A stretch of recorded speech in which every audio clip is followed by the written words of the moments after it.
aí, pessoas, quem encarou a nossa leitura conjunta das Mil e Uma Noite e da coleção de Eragon? Vamos ver aqui o que nós andamos lendo desses dois livros nas últimas 4 semanas.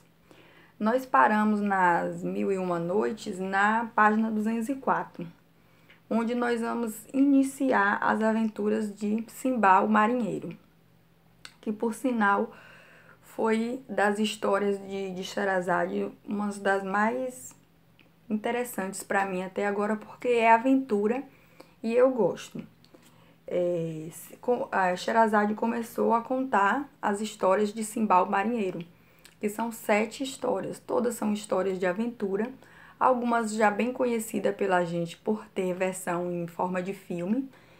E o que eu achei interessante nessas aventuras, assim, interessantes e ao mesmo tempo engraçado, né? Que eu me diverti muito é porque, assim, Simba, todas as vezes que ele saía em uma viagem, o bendito do navio dele afundava. Alguma coisa acontecia que ele acabava em uma situação desagradável, tendo risco de morte eminente. E aí ele acabava conseguindo se sair dessas histórias e voltar para Bagdá. Só que chegando lá, durava um pouco e ele dava um ataque e porque queria sair para o mar novamente. Teve uma das histórias que eu morri de rir, porque chegou lá para a 4ª aventura de Simba e os navios não paravam de afundar. Eu falei assim, meu Deus, esse ser humaninho é azarado, viu? Eu nunca entraria no navio com ele. É uma diversão trágica, porque todas as vezes que ele viajava, ele acabava afundando. Mas as histórias de Simba, o marinheiro, termina de forma interessante. Ele termina na sua 7ª história, ele termina em um banquete, né? Conversando com os amigos e contando suas aventuras. Que tem lá seus lados malfadados, mas ele adora. Tanto é que ele não consegue viver sem. Chega e logo sai para aprontar mais alguma aventura. E aí Sherazade seguiu contando mais algumas histórias para Shariar, né? Para distrair o sultão. A relação de Sherazade e Shariar tá nesse patamar. Ela chegou ao ponto, aqui lá para a página 300, na noite 122, de parar uma história, né, no final, no resto da noite, no início da manhã, e não iniciar outra. Eu não sei se foi um grau de confiança dela ou se ela simplesmente é louca mesmo. Porque ela terminou uma história, não iniciou outra, e aí o Shariar pensou: a excelente sultana conta histórias muito longas, e quando começa uma, não há jeito de recusar ouvi-la toda. Não sei se não deveria fazê-la morrer hoje. Mas não nos precipitamos. A história que ela vai me contar talvez seja mais interessante do que todas as que já ouvi.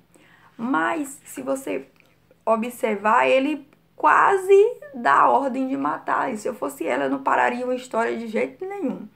Mas a relação deles está nesse patamar. Ela já ousou terminar uma história e confiar em que ele não ia mandar matá-la até e esperar a noite para que ela pudesse iniciar outra história. Mas foi por um triz.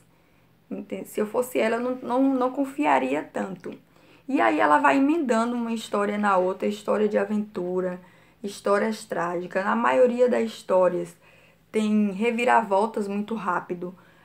Tá indo muito bem as coisas aqui, de repente tudo dá errado e aquela história acaba mal, ou tá indo as coisas muito ruins e de repente a história acaba bem. Aborda muitos temas de mortes, muitas pessoas morrem, muitos enganos, muitas fofocas. São histórias eletrizantes, porque são histórias que têm reviravoltas. Umas reviravoltas, às vezes, muito besta, mas tem reviravolta. Tudo acontece rápido nas histórias de Sherazade. Por último, aqui nós já estamos na página 378, na noite 167, ela começa a história do Cocunda, né? E que é uma história muito engraçada. O Cocunda aparece na casa de um médico, né? E o médico acaba achando que o matou. E aí o leva para um fornecedor, que leva para um cristão, e aí eles vão levando para casa de um para o outro, até que esse abençoado desse Cocunda se descobre que ele é empregado do sultão. Aí lá vai todo mundo para o palácio para se explicar como foi que esse Cocunda morreu, já que ele saiu sofrendo acidentes de casa em casa. Lá eles têm que contar uma história pro sultão, para convencer o sultão de que eles são responsáveis pela morte do Cocunda, mas que eles são capazes de contar que já aconteceram histórias antes do Cocunda tão trágicas quanto. E aí eles ficam naquele embate com o sultão de se a história é trágica mesmo ou não. Nisso, eles contam a história de um barbeiro, e esse barbeiro vem para contar as histórias dos irmãos dele, que é para saber se essas histórias são realmente trágicas. Se elas forem mais trágicas do que a do Cocunda, o sultão vai perdoá-los. Se não for, ele não vai. E aí, minha gente, esse barbeiro, ele começa a contar as histórias dos irmãos dele, que ele tem 6 irmãos. 6 irmãos bem azarados, digamos assim, porque é umas histórias muito loucas. Ele tem, o primeiro irmão dele é Cocunda, o segundo é Banguela, o terceiro é cego, o quarto é caolho, o quinto de orelhas cortadas e o sexto de lábios fendidos. E aí ele vai contar como foi a vida desses 6 irmãos com essas características. Algumas que eles já tinham e outras que eles conseguiram devido às brigas que eles tiveram no decorrer da vida. As histórias são tão hilárias, são tão engraçadas, são tão assim, você fala, meu Deus, que família azarada. Não tem uma pessoa dessa que vive uma vida de paz e sossego. Todos eles aprontam alguma e acaba se dando mal e tendo muitas reviravoltas na vida. Quando chega ao final, que é onde nós estamos, no 416, onde finalmente vai ter o desfecho dessas últimas 8 histórias que eles contaram, que Sherazade contou, se descobre que finalmente o abençoado do Cocunda está vivo. Então, as histórias que contaram para o sultão acabam sendo realmente histórias melhores do que a do Cocunda, porque eram mais trágicas. Então, assim, o que se percebe até aqui, o que as histórias que Sherazade mostra, o que ela conta, mostra, é a importância da contação de história para eles. A contação de história é tão importante que, quando acontecia uma coisa nas cidades, nos reinos, nas pequenas ilhas, que era levada ao sultão, o sultão pedia para que a pessoa contasse uma história que fosse mais importante, mais interessante ou mais trágica do que aquela que eles estavam apresentando para ele naquele momento. E a pessoa poderia ser perdoada ou não, de acordo com a história que ela contasse. Se você é um bom contador de história e você é levado até o sultão porque você brigou lá na rua e você contar uma boa história, você é perdoado. Se a sua história não for boa, você vai ser punido. Que as punições, na maioria das vezes, era decepar um membro, uma mão, um pé, um dedo, ou a própria decapitação mesmo. Então, eu não sei nem o que dizer dessas histórias, porque é umas histórias trágicas, que ao mesmo tempo é engraçada, que ao mesmo tempo é besta, que ao mesmo tempo é envolvente, que ao mesmo tempo dá raiva, é um amor e ódio com as histórias. E a relação de Sherazade com Shariar tá assim, ela tá começando a correr mais risco, né? Correr perigo, mas continua daquele mesmo jeito.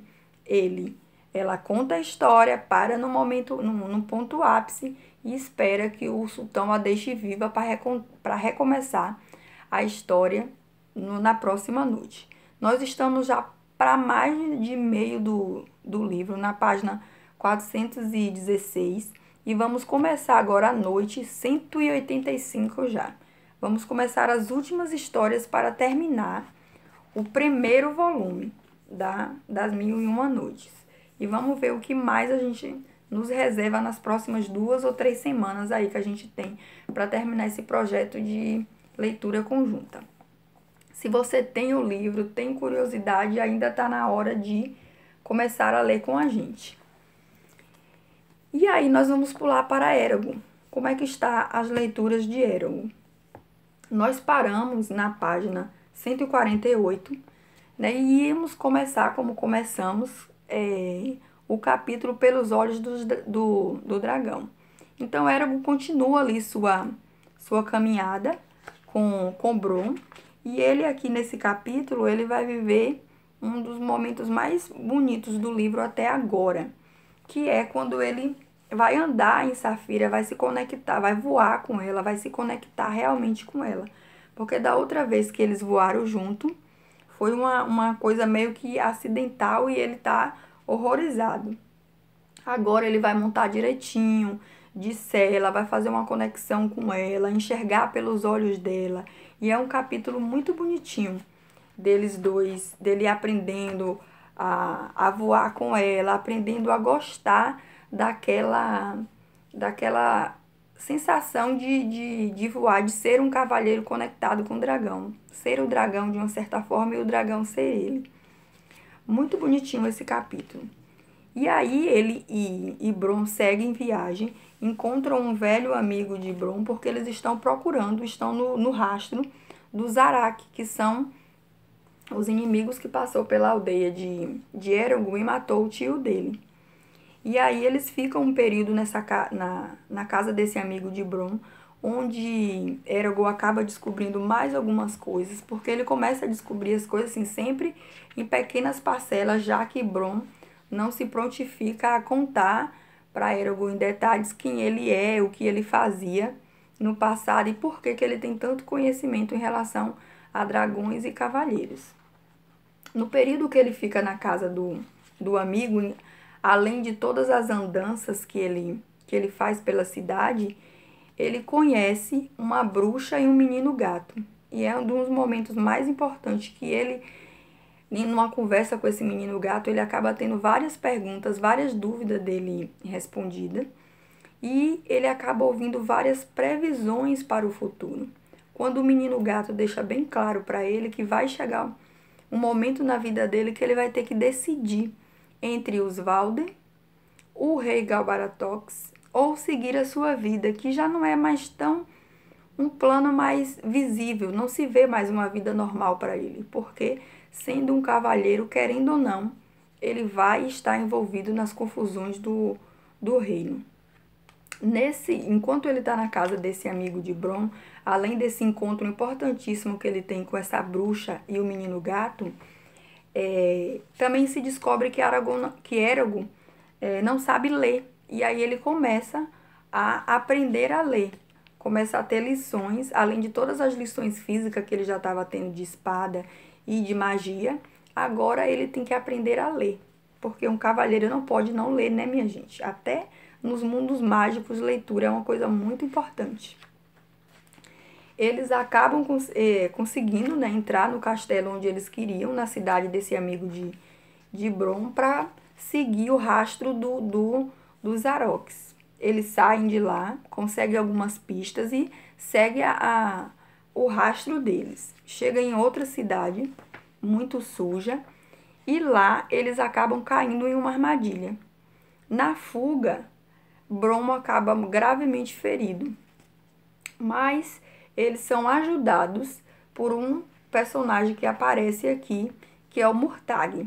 Eles são ajudados por Murtagh no ponto alto, onde eles estavam realmente em grande perigo de morte, porque foram capturados por esses Araks. Quando eles estavam na cidade procurando eles, acabaram caindo numa armadilha.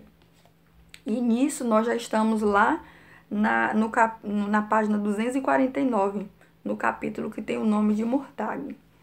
Eles encontram esse rapaz que o ajuda, só que Bron acaba muito ferido nessa fuga deles. E ele descobre, em meio a muito sofrimento ali, que Bron é um cavalheiro. Ele tenta ajudar o Bron através de magia, mas os ferimentos dele é muito grave e Eragon não tem poder suficiente ainda para ajudá-lo e curar feridas tão graves e profundas. Então Bron acaba contando para ele que foi o antigo cavalheiro, mas que o seu tempo passou e que agora é a vez de Eragon seguir em frente. Faz revelações emocionantes em relação ao dragão que ele possuía também e acaba morrendo. É um dos momentos mais tristes do livro até agora, quando Eragon mais uma vez perde uma pessoa importante.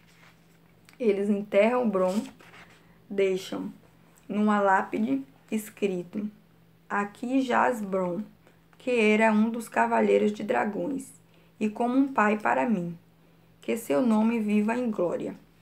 Safira transforma o túmulo num túmulo de diamante para honrar a memória de Bron, e eles seguem adiante, dessa vez acompanhados por Mortag. Só que ainda perseguidos pelos Araques, o Eragon acaba caindo em outra armadilha e sendo preso novamente. Quando ele acorda nessa prisão, ele acaba tendo um encontro horroroso pela primeira vez com Espectro, que é um ser maligno que ele só tinha ouvido falar. O Espectro chega a falar com ele, a desafiá-lo, a tentar descobrir coisas em relação a ele, a menosprezá-lo, porque quando se fala em cavalheiro, todo mundo espera logo um grande cavalheiro. Quando vê que ele é apenas um rapaz, ele desdenha dele e sai. Eragon acaba encontrando a elfa, vendo de longe a elfa que ele já tinha visto só em sonho. Ele vem sonhando com essa elfa já há algum tempo e ele está agoniado para saber quem é e por que ele sonha com essa pessoa. Quando Mortag e Safira chegam para salvá-lo da prisão, onde ele está preso com esse espectro, ele acaba levando a elfa junto, porque ela está desacordada.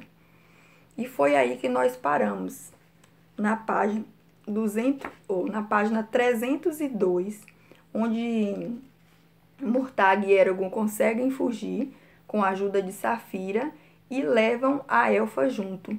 Porém, ela está desacordada e até então não voltou a si ainda.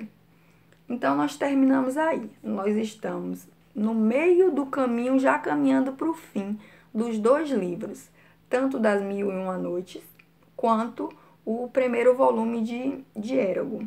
Esperamos que nas próximas 2 ou 3 semanas nós vamos terminar os primeiros volumes das 2 coleções que nós estamos lendo de forma conjunta. Nós quem, cara pálida? Eu e Isa, que estamos lendo e nos encontrando para conversar toda sexta ou domingo. Tem uma amiga minha de São Paulo que está acompanhando Eragon, um outro rapaz do clube de leitura que está acompanhando Eragon também. E nós estamos aí, querendo companhia. Quem mais quiser nos acompanhar nas leituras, fique à vontade. Vai ser um prazer falar sobre as complexidades das 1001 Noites e das aventuras de Eragon. Então, beijo e até o próximo, quando vamos finalizar esses 2 volumes. Tchau!